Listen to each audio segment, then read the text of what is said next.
nuevas son tus misericordias cada mañana. En este día queremos entregar este espacio, Señor, este momento, esta enseñanza, este culto, Señor, completo de principio a fin en tus manos, Señor. Y que sea tu Espíritu Santo guiándonos a toda verdad, que sea edificándonos, exhortándonos, consolando nuestras vidas, Señor, a través de tu palabra. Que no tengas en cuenta, Señor, mis debilidades o mi imperfección, sino que tu nombre sea glorificado por encima de ellos, Señor. Danos un corazón entendido, danos la sabiduría, el entendimiento, y que tú, Señor, a través de este Espíritu, hagas que esta palabra y que tu palabra, Señor, dé frutos en nuestra vida. En el nombre de Jesús te damos gracias. Amén. Bueno, hermanos, como les decía, en esta mañana corresponde feminidad, madres solteras y viudas. Hoy seguiremos desarrollando este tema. Según las cifras que ha entregado la Escuela Longitudinal Colombiana, realizada por la Universidad de los Andes entre 2010 y 2016, el porcentaje de madres solteras pasó del 35% al 39% en las ciudades. Y según datos del DANE del año 2017, el 56% de las madres colombianas son cabeza de familia, es decir, 12.3 millones de mujeres. Esto es un dato 2017. 56%. Estos pequeños datos nos muestran que la tendencia ha ido a ir aumentando con el tiempo. Como vemos en nuestra sociedad, el tema a tratar en esta mañana es más común de lo que parece, y ante ello la Biblia no guarda silencio, sino que ofrece palabras de exhortación, de edificación, dirección y de gran consolación. Madres solteras y viudas. Cada contexto hacen que sean situaciones diferentes, obviamente, pero aunque se puede decir que comparten ciertas cosas, como por ejemplo la ausencia del marido, en este caso, unas por el abandono y otras por el fallecimiento. Ante esta realidad, las mujeres pueden verse obligadas a un doble esfuerzo en la crianza de los hijos. ¿Cómo y por qué? En nuestra clase desarrollaremos esta temática de manera limitada por razones de tiempo y también por la complejidad que el tema tiene. Antes de iniciar, me permito traer a colación algunas definiciones y precisiones que se deben considerar como base de nuestra clase en esta mañana. Entre esas definiciones tendremos tres. Feminidad, tendremos la definición madre soltera y definición viuda.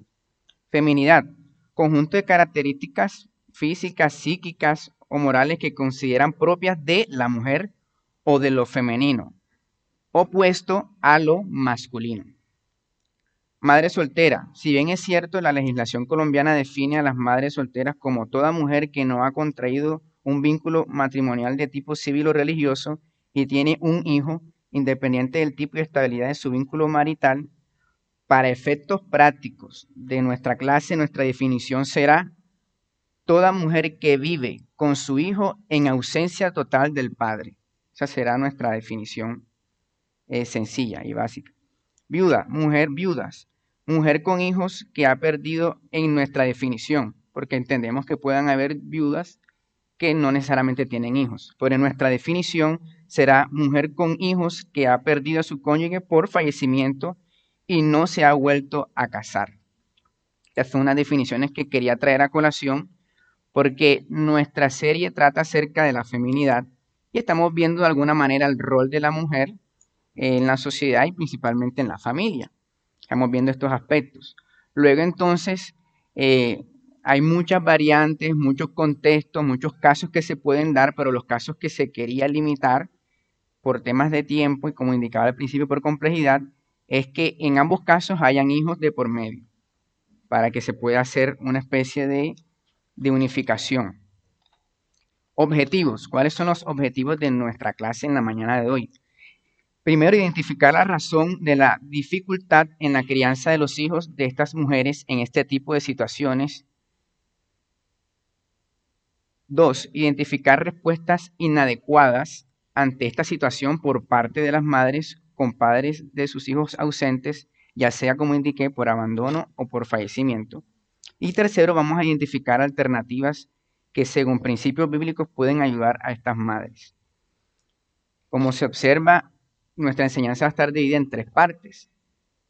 La dificultad del tema, la dificultad de dónde surge la dificultad. Dos, respuestas inadecuadas, posibles respuestas inadecuadas de las madres ante esta situación. Y tres, alternativas y esperanza en Cristo. Bueno, iniciamos con el número 1, dificultad. La dificultad es real solo para aquellos con un acercamiento realista y no subjetivista de la situación.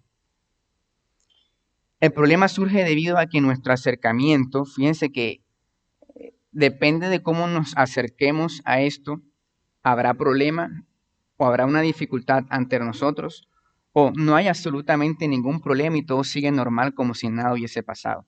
Eso dependerá de cuál es nuestra presuposición acerca de la realidad que nosotros observamos. Por ello, decíamos que la dificultad es real solo para aquellos a un acercamiento realista.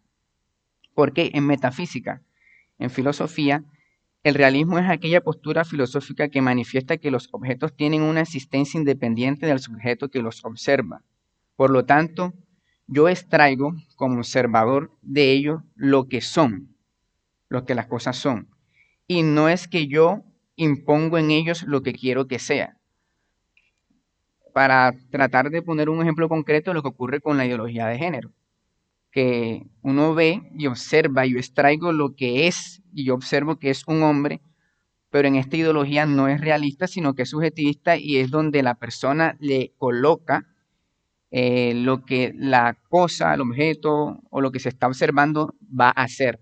Entonces ahí nos damos cuenta que ya partiendo de ahí hay dos presupuestos que son chocantes. Nosotros, al decir acerca de la dificultad, precisamente queremos decir porque nosotros no forzamos la realidad a que sea lo que queremos que sea, sino que aceptamos tal cual como ella es y qué bueno que sea así, porque si no estaríamos desgastando energías en aspectos que no traen solución eh, o pasando por alto aspectos importantes que posteriormente tendrán consecuencias en nuestras vidas. Observemos el siguiente razonamiento con el fin de entender la realidad de la dificultad. ¿Por qué? Primero, los hombres y las mujeres fueron creados por Dios, con características que lo igualan en dignidad, pero con otras que los diferencian en su rol, como por ejemplo la masculinidad y la feminidad. Y ahí vemos una diferencia que hace que haya el siguiente punto, que es, siendo la mujer la madre y el hombre el padre, estos roles son desempeñados acorde a qué? A la naturaleza a quien le fue asignado ese rol. Es decir, hay cosas con las que Dios dotó al hombre para efectuar mejor su rol de padre y hay cosas con las que Dios dotó a la mujer para efectuar mejor su rol de madre. Dotes que son complementarios para la crianza de los hijos y que cada uno debe asumir. Esto es algo que hasta el momento vemos que es fácil de digerir, de aceptar. Es la realidad, es lo que la palabra enseña. Y por último, ahí es donde viene el tema.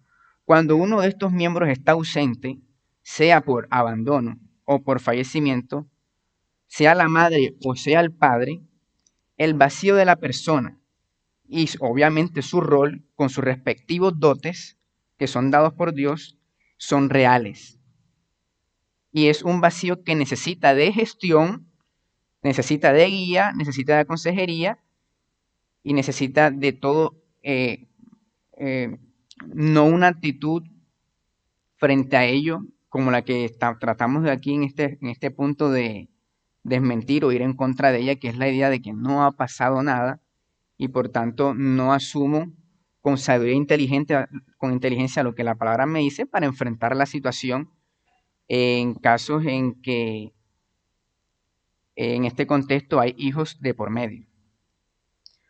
Para ser un poco más sencillo con todo lo dicho anteriormente, aunque parezca obvio y para afirmar la realidad de la dificultad, dijimos algo que estas frases van a sonar muy obvias y comunes, pero lo que se dijo hasta ahora es, Hombre es hombre, mujer es mujer, mamá es mamá, papá es papá. El hombre es el papá, la mamá, la mujer es la mamá. Que los dotes que cada uno posee, la masculinidad y la feminidad, respectivamente, son complementarios y son necesarios. Cada uno aporta a la crianza de los hijos lo necesario para la formación psicológica, emocional y espiritual de estos. Esto es lo que se ha dicho hasta ahora. Entonces, quizás pueda haber, la mayoría puede ocurrir que existe de pronto un desconocimiento en la sociedad en general acerca de esto y no se da alguna gestión, o sea, no se busca guía, consejería en estas circunstancias por pensar que como es tan común o se ve tan repetido, no, no hay que hacer nada, ni aprender, ni leer, ni estudiar algo acerca del tema, sino dejar que el tiempo pase y que las cosas vayan dándose espontáneamente. No, la idea de esta enseñanza también es mostrar la necesidad, como muchos y la mayoría de los aspectos de la vida necesitan de un fundamento bíblico para poder enfrentar todas las circunstancias de nuestra vida. Ahora bien, igualmente, si añadimos a esto el desequilibrio de la madre, que la madre pueda llegar a tener por la vivencia en sí de estos acontecimientos, ¿cuáles? El abandono, el fallecimiento del padre, las cuales no son vivencias evidentemente fáciles y llevan consigo dificultades que hacen la necesidad de madres, lleva consigo dificultades que hacen la necesidad de madres muy esforzadas y muy valientes, muy esforzadas y muy valientes, que con la ayuda del Señor pueden salir adelante siempre y cuando dejen guiar su vida por la preciosa palabra de Dios. Veamos un texto para anotar un poco algunos aspectos en la crianza. Proverbios 29:15, el versículo que dice: la vara y la reprensión dan sabiduría, pero el niño consentido avergüenza a su madre. Este versículo se trae a colación junto con lo que voy a decir ahora, eh, donde vamos a ver algunos. Quiero aclarar algo. Esto no es, lo que voy a leer a continuación no es una regla total, pero sí hay como una especie de, que generalmente es así lo que voy a decir. Entonces, de pronto alguno podrá decir, pero eso no siempre es así, y tienen toda la razón. No siempre es así, sin embargo, sería importante ver cuáles son esas cosas que tienden a hacerlo de esa manera. En cuanto al amor paternal, es un amor exigente. El amor de padre alienta al niño a superarse a sí mismo, afianza al niño en su seguridad, en su capacidad de superarse a sí mismo para dar lo mejor de sí. En algunos casos aplica, en otros no, pero juegos bruscos y exigentes. Este tipo de juegos bruscos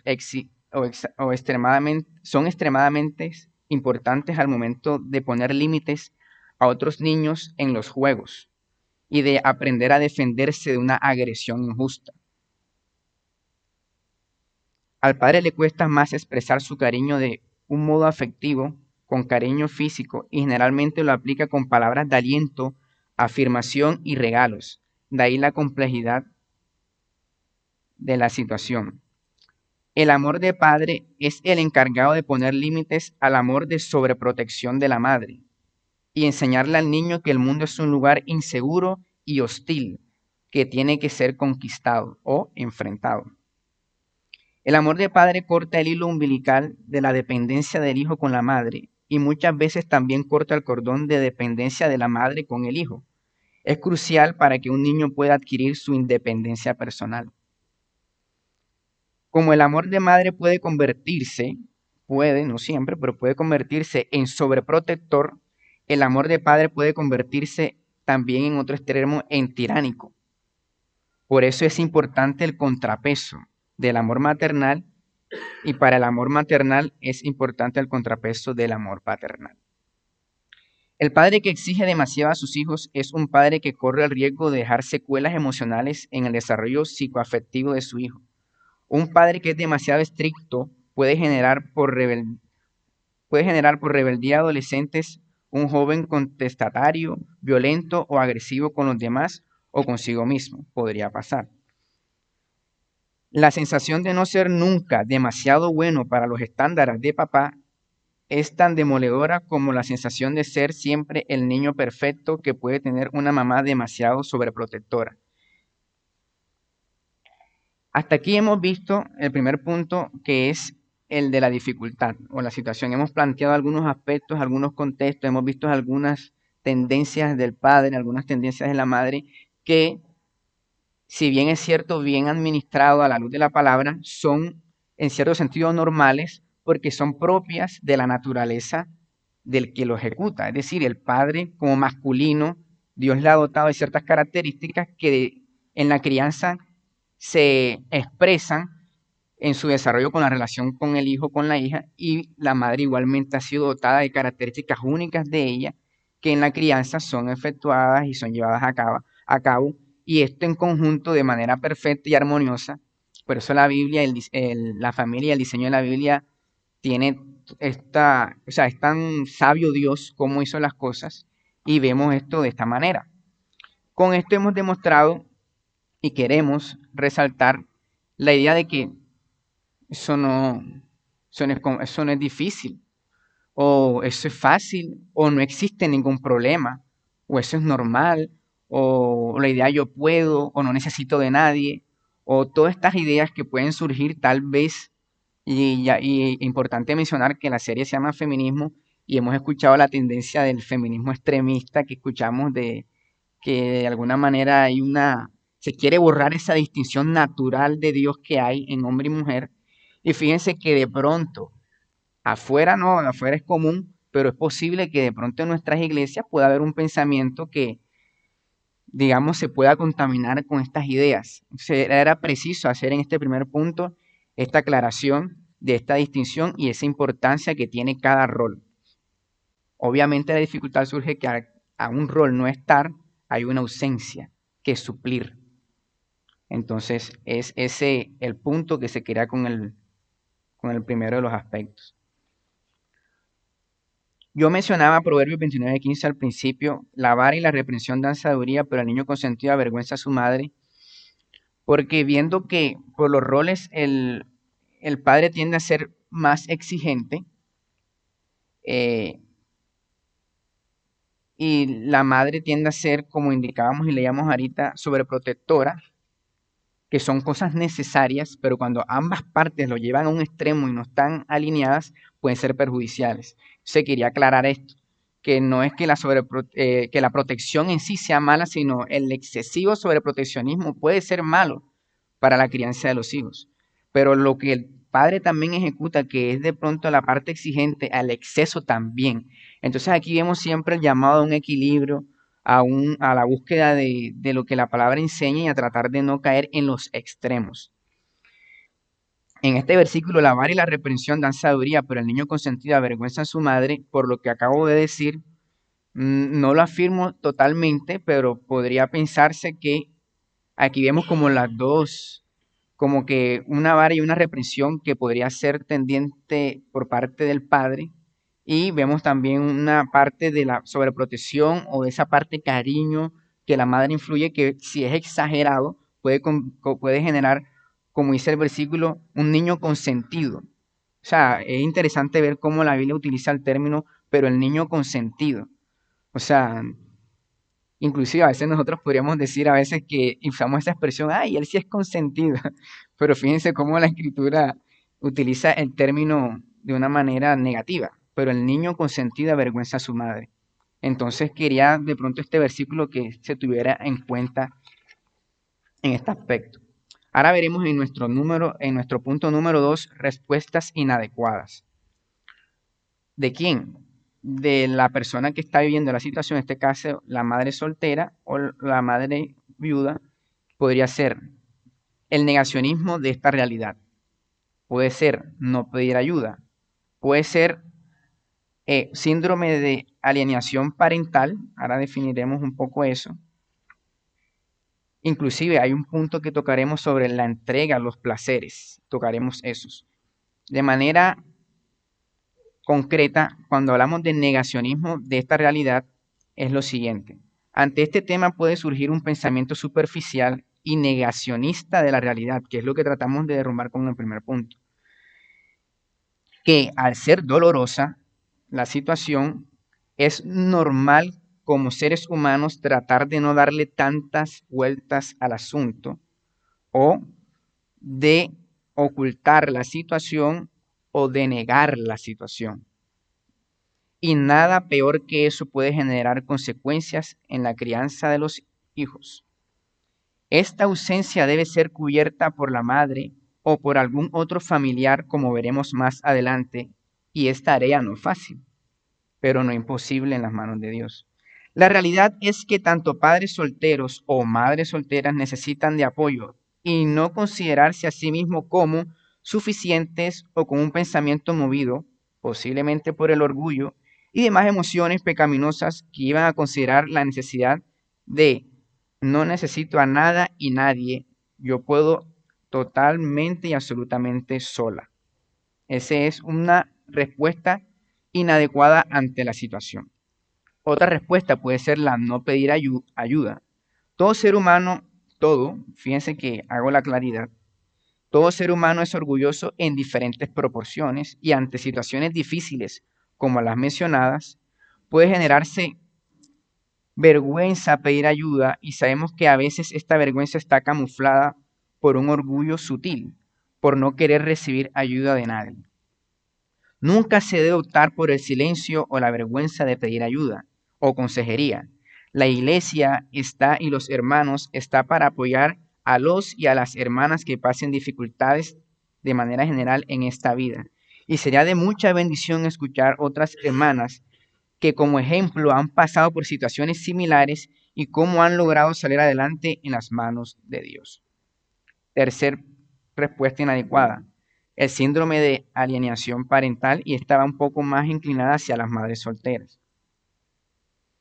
La falta de control o dominio de las emociones puede llevar a la madre soltera a la alienación parental, la cual consiste en las conductas que llevan a cabo el padre, puede ser padre o madre, que tiene la custodia de un hijo o hija e injustificadamente impide las visitas y convivencia con el otro progenitor, causando en el niño o niña un proceso de transformación de conciencia que puede ir desde el miedo y el rechazo hasta llegar al odio.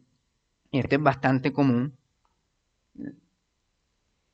Y en resumidas cuentas, vemos una madre que desborda su dolor real de la situación vivida sobre los que no son responsables en la situación, en este caso los hijos.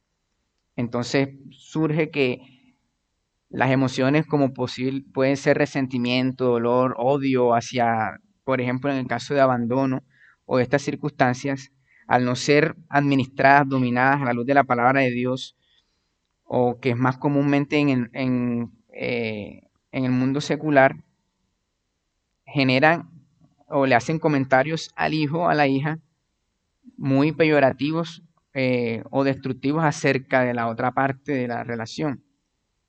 Él no sirve, él no te quiere, no, él te odia, o sea, expresiones que emocionalmente tiene la madre en este caso unas emociones encontradas, entendibles y todo, pero que está dejando que ellas gobiernen su vida. Y fíjense acá que no solamente está perjudicando a su propia vida, sino a la vida de su hijo. Entonces, esto que acabo de mencionar es una respuesta inadecuada ante esta situación. Otra, entrega a los placeres. Esto es interesante porque en 1 de Timoteo capítulo 5 y el versículo 3 al 16, Pablo en esta carta a Timoteo, él habla acerca de el trato de la iglesia para con las viudas. Y cuando uno lee el pasaje, 1 Timoteo 5, 3, 16, uno ve unas características positivas y negativas de las viudas en este contexto en 1 Timoteo. Yo hice una especie de distinción de manera rápida de ver qué dice la palabra de Dios de estas características. Y de las que son positivas, dice que la viuda espera en Dios y es diligente en súplicas y oraciones noche y día. Dice que está llena de buenas obras, cría a los hijos, hospitalidad, lavado los pies de los santos, que es una manera de expresar el servicio, socorro a los afligidos. Fíjense aquí, gobierna su casa y toda buena obra. Interesante, gobierna su casa y es un texto que está hablando de características positivas de viudas. Y le menciona gobierna su casa, hospitalidad, cría hijos. A lo que voy con esto es que, si bien es cierto, he mencionado la realidad y la dificultad del tema por la diferencia de roles y la ausencia que hay de uno, y que no es como reemplazar una camisa o algo del común, sino que es algo que tiene mayores implicaciones, vemos cómo aquí gobierna su casa, cría hijos. Entonces vemos que la misma escritura da características buenas de la vida, entre esas está aquellas que acabo de mencionar. Pero por contraparte tenemos, y el texto menciona explícitamente, se entrega a los placeres. Ocurría eso en este contexto. Impulsadas por sus deseos se rebelan contra Cristo, ociosas, andando de casa en casa, usa términos como chismosas y entremetidas, hablan de lo que no deberían. O sea, fíjense cómo el texto coloca este tipo de características tanto negativas como positivas. Y quisiera hacer un contraste entre dos. De las positivas gobiernan su casa y en las negativas, por otro lado, andando en casa. Me causó curiosidad porque pareciera ser que cuando una persona anda de casa en casa, le es difícil gobernar su propia casa. Y cuando está gobernando su propia casa, le es difícil estar en casa. Entonces, uno podría decir que mayormente debe haber una concentración, un esfuerzo y, como decía, mujeres valientes y esforzadas en este contexto, puesto que hay más cosas que hacer y más cosas que desarrollar. Entonces, importante este punto. Algo que también se entrega a los placeres. En este punto, leyendo sobre el tema y escuchando, se hacía un comentario respecto a que podía pasar y habían casos en el que después del fallecimiento de esta persona, en este contexto, del padre o del esposo, en el caso de las viudas, se entregaban a los placeres y este predicador decía algo como que podría asumirse que mientras él vivía, había una realidad en la iglesia en donde aparentaba ser la esposa entregada a Dios, pero tan pronto moría, se entregaba a los placeres, dice el texto. Eso nos lleva a nosotros a concluir necesariamente que al parecer era una persona que estaba o estuvo obedeciendo, como la palabra dice, a su esposo en cuanto a la congregación y las cosas de la iglesia, pero que realmente en su corazón no estaba eso. Vamos a decirlo con términos más castizos. Iba a la iglesia porque el marido le decía vamos, pero no porque le nacía. Tan pronto él muere, ella se entrega a los placeres. Es en contexto en el que este predicador hacía ese análisis y me parece muy, muy acertado. Y pues vemos que con mayor razón es importante este aspecto de cuidar nuestros corazones ante estas situaciones. Y terminemos con nuestro tercer y último punto, alternativas y esperanza en Cristo. Aquí hablaremos de una de las alternativas acerca de esta situación es, número uno, otro familiar puede ocupar la imagen masculina de ejemplo que un niño o una niña necesitan ver. Esto es común, no está mal, no es antibíblico, es algo viable y es una alternativa que es bastante adecuada. Si hay alguien en la familia que pueda apoyarte activamente en la crianza de tu hijo, aprovecha la oportunidad. Un abuelo, un tío puede llenar parte del vacío emocional que genera la ausencia de un padre. Esta puede ser una alternativa que puede ayudar mucho. Otra, dejar abierta la posibilidad de reconstruir tu familia. Es otra alternativa. No será una decisión fácil, ya que quien se acerca a ti tiene que entender y aceptar que tus hijos forman parte de tu realidad. Igualmente, esa nueva persona deberá asimilar que, al involucrarse contigo tendrá que asumir un rol dentro de la familia, pero no te niegues la oportunidad de ser feliz con una nueva pareja. Eh, perdón, pero no te niegues la oportunidad de reconstruir tu familia. Aquí en este punto quisiera hacer una aclaración. Si bien es cierto, nuestro deleite, nuestro fundamento de la felicidad es Dios. Él es nuestro creador, Él es el que sustenta nuestras vidas.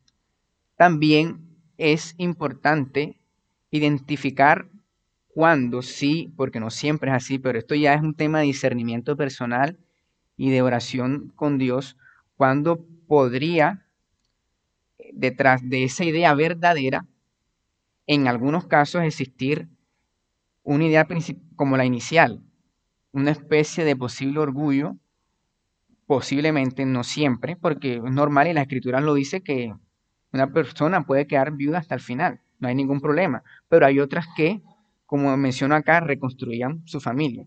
Hay dos vías, dos caminos. La decisión con mucha sabiduría se puede tomar, hay muchas aristas aquí que tener en cuenta, muchos principios bíblicos y aspectos importantes que por tiempo no y por complejidad también no se podrán desarrollar y que creo que hacen parte mejor de un contexto, de una consejería. eh, no cerrarse a una oportunidad, porque posiblemente Dios pueda, en su voluntad, no sabemos, Dios es el dueño de la vida, puede estar generando una oportunidad para rehacer eh, o reconstruir una familia. Y eso hay ejemplos comunes en el núcleo cristiano. Entonces, eso quería hacer esa claridad allí. Otro punto, el bien no está en los objetos externos, sino el dominio de uno mismo. La mayor parte de las cosas que nos afectan no tienen que ver con lo que nos sucede, sino con la manera en que evaluamos lo que nos sucede. Y aquí, para ir ya terminando, esta frase quisiera enfatizarla. La mayor parte de lo que nos afecta no tiene que ver con lo que nos sucede, sino con la manera en que evaluamos lo que nos sucede. O sea, con la manera como evaluamos. Veamos una pequeña ilustración y examinemos lo que se acaba de decir. En un casamiento llegó el mozo con una torta y se le cayó al suelo. La persona dijo que había que echarlo por haber arruinado el casamiento. Otra persona se rió, otra persona empezó a tomar pedazos de la torta para ver si podía aprovecharlo, pero luego resultó que todo era una broma y trajeron la torta que verdaderamente que se cortaría y se comería. Si los hechos provocan las emociones, ¿por qué un mismo hecho en un lugar provocó emociones tan distintas en tan distintas personas? Esta pequeña ilustración quiere dar a explicar la primera que mencioné. La mayor parte de las cosas que nos afectan no tiene que ver con lo que nos sucede, sino con la manera en que evaluamos lo que nos sucede. Y esto es muy complejo porque nosotros evaluamos lo que nos sucede dependiendo de qué herramientas presuponemos y ya tenemos en nuestra mente o en nuestra cosmovisión o nuestra forma de enfrentar la vida. De allí que vemos que algunas personas enfrentan una misma situación de una manera que pareciera serles más fácil y a otras que les pareciera ser más difícil. Pero si es un mismo evento, porque esto es un raciocinio, una idea eh, en filosofía, en Grecia, se trató de mirar porque estaban tratando de ver el tema de por qué se puede uno enfrentar a situaciones iguales de distintas maneras. Entonces, no son, no son las cosas que nos pasan lo que genera un estado de ánimo y un pensamiento acerca de eso que pasó, sino lo que nosotros nos explicamos a nosotros mismos acerca de lo que pasó. Nos hace recordar a Job.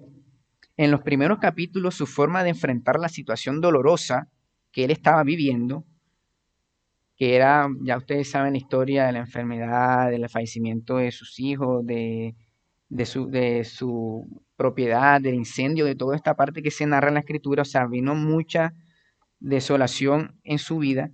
Vemos que era tal que superaba la prueba que hizo, que hizo que Dios expresara lo siguiente de Job, posterior a la situación.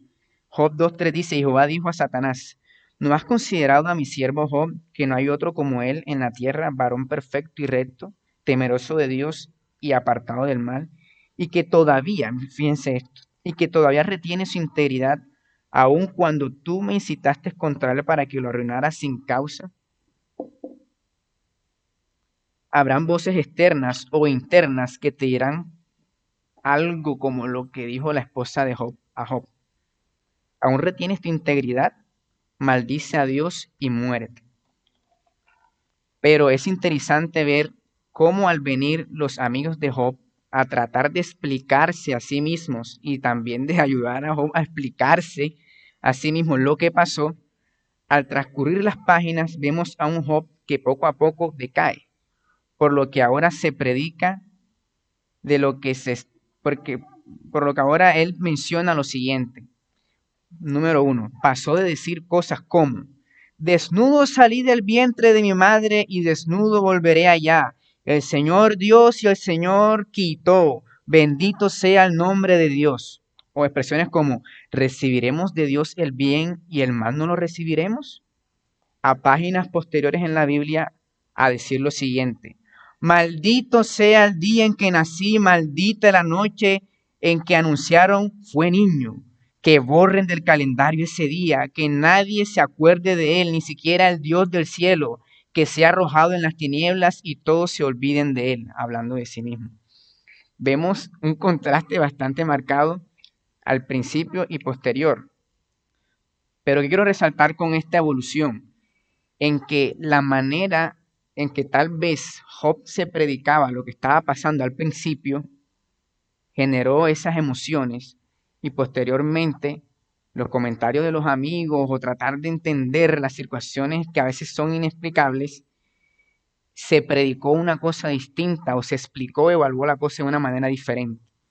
Y estas dos distintas maneras de evaluar un mismo evento y situación generaron en él una emoción y una forma de responder diferente.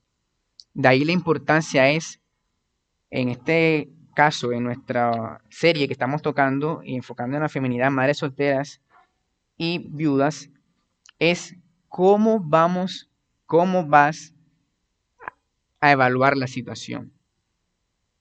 Es algo no fácil, pero no imposible, porque para Dios no hay nada imposible. Y nuestro Dios todo lo sustenta. Nuestro Dios tiene consejo, tiene sobreabundante amor, tiene sobreabundante sabiduría e inteligencia en la palabra y en la Biblia para ayudar cualquier tipo de circunstancia. Por último, orar y leer la palabra y pedir ayuda. Hay algo que creo que en otras ocasiones lo he mencionado y creo que no sé hasta cuándo lo seguiré mencionando, pero es algo que realmente tiene una profundidad y que aplica. Es esta oración que dice, Dios concédeme serenidad para aceptar las cosas que no puedo cambiar, pero dame el valor para cambiar las que sí puedo y la sabiduría para distinguir la diferencia entre ambas, para obviamente no verme esforzándome en cambiar lo que no puedo y tal vez no esforzándome en aquello en lo que sí debo. Necesitamos entonces serenidad, que la da Dios, la paz que sobrepasa todo entendimiento. Vemos valor y valentía, esfuérzate y sé valiente, lo da Dios también. Y vemos la sabiduría para distinguir la diferencia entre ambas cosas, también la da Dios. Podemos elegir el barco, el día, el viaje, el capitán, y esto aplica para todos y cada uno de nosotros. Y como hemos visto en varias enseñanzas anteriores, eh, podemos que se escucha a veces trágico, pero el tema de, no recuerdo, Memento Mori, el de recuerda, morirás, que realmente las situaciones difíciles en la vida en algún momento llegarán. Y solamente aquellos que han y tienen su roca, su base en Cristo, vendrán los vientos, las brisas, las olas del mar y su casa no caerá, porque la roca que es Cristo lo sostiene. Entonces, con esto, queridos hermanos, quiero terminar esta enseñanza que se subdividió, como dije, en tres partes. La dificultad de la situación, de dónde surge, vimos todo el tema de los roles, de la naturaleza que Dios dio al varón, al hombre y a la mujer, por los medios de los cuales desempeñan su función y sus roles como padre y como madre respectivamente. Vimos respuestas inadecuadas ante esta situación y vimos alternativas y lo más importante, nuestra preciosa y esperanza que tenemos en nuestro Señor Jesucristo.